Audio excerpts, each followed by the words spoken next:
राधे राधे दोस्तों, आप सभी कैसे हैं। आई होप आप सभी अच्छे होंगे और अपने अपने कामों में व्यस्त होंगे। तो चलिए आज हम आप सभी को सुनाते हैं करवा चौथ की व्रत कथा। आप सभी को वीडियो अच्छी लगेगी तो लाइक शेयर कमेंट ज़रूर करें। तो शुरू करते हैं आज की कथा। बहुत समय पहले की बात है। एक साहूकार के साथ बेटे और उनकी एक बहन करवा थी। सभी सातों भाई अपने बहन से बहुत प्यार करते थे। यहाँ तक कि वे पहले उसे खाना खिलाते और बाद में स्वयं खाते। एक बार उनकी बहन ससुराल से मैके आई हुई थी। शाम को भाई जब अपना व्यवसाय बंद कर आए तो देखा उनकी बहन व्याकुल थी। सभी भाई खाना खाने बैठे और अपनी बहन से भी खाने का आग्रह करने लगे, लेकिन बहन ने बताया कि उसका आज करवा चौथ का निर्जला व्रत है और वह खाना सिर्फ चंद्रमा को देखकर उसे अर्घ देकर ही खा सकती है। चूँकि चंद्रमा अभी तक नहीं निकला है, इसलिए वह भूख प्यास से व्याकुल हो उठी है।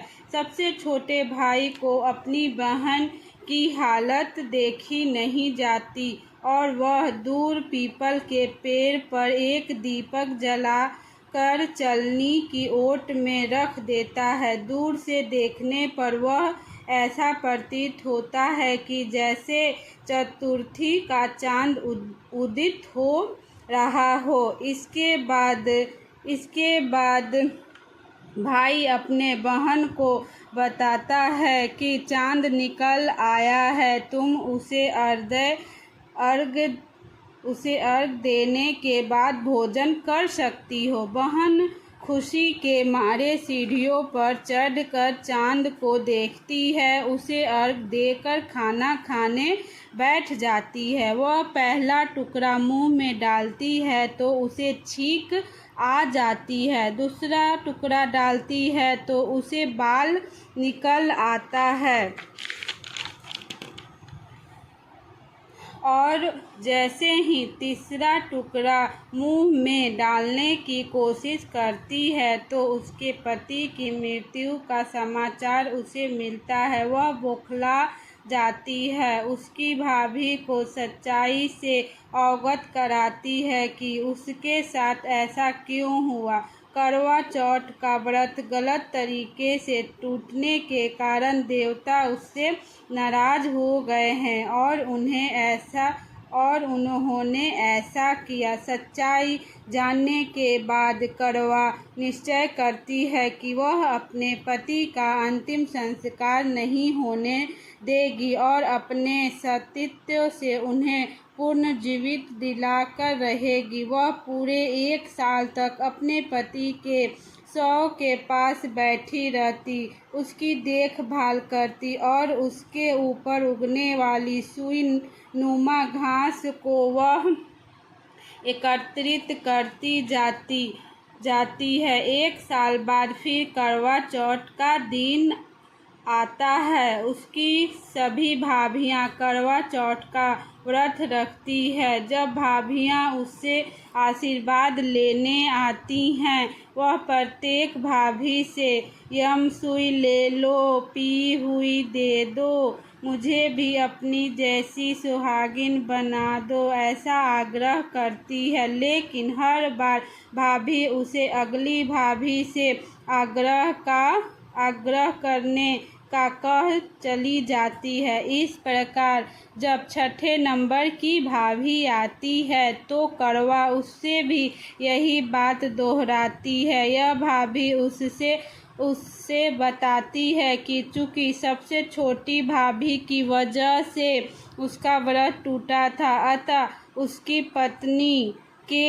पत्नी में ही शक्ति है कि वह तुम्हारे पति को दोबारा जीवित कर सकती है। इसलिए जब वह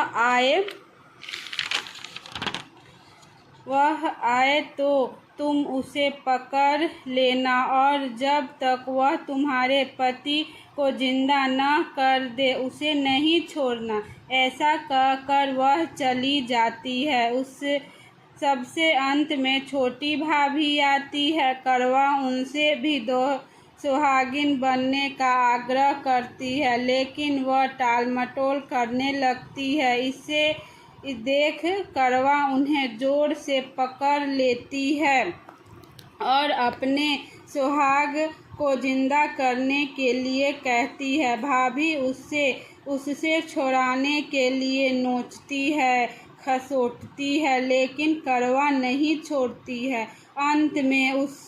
अंत में उसकी तपस्या को देखकर भाभी पसीज जाती है और अपनी छोटी उंगली को चीरकर उसमें से अमृत उसके पति के मुंह में डाल देती है। कड़वा का पति तुरंत श्री गणेश श्री गणेश श्री गणेश कहता हुआ उठ बैठता है। इस प्रकार प्रभु कृपा से उसकी छोटी भाभी के माध्यम से कड़वा को अपना सुहाग वापस मिल जाता है।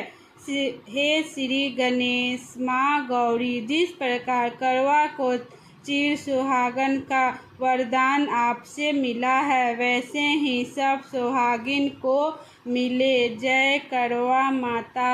आप सभी को कथा अच्छी लगती हो तो ज़रूर कमेंट में जय कड़वा माता लिखें। वीडियो देखने के लिए आप सभी को धन्यवाद।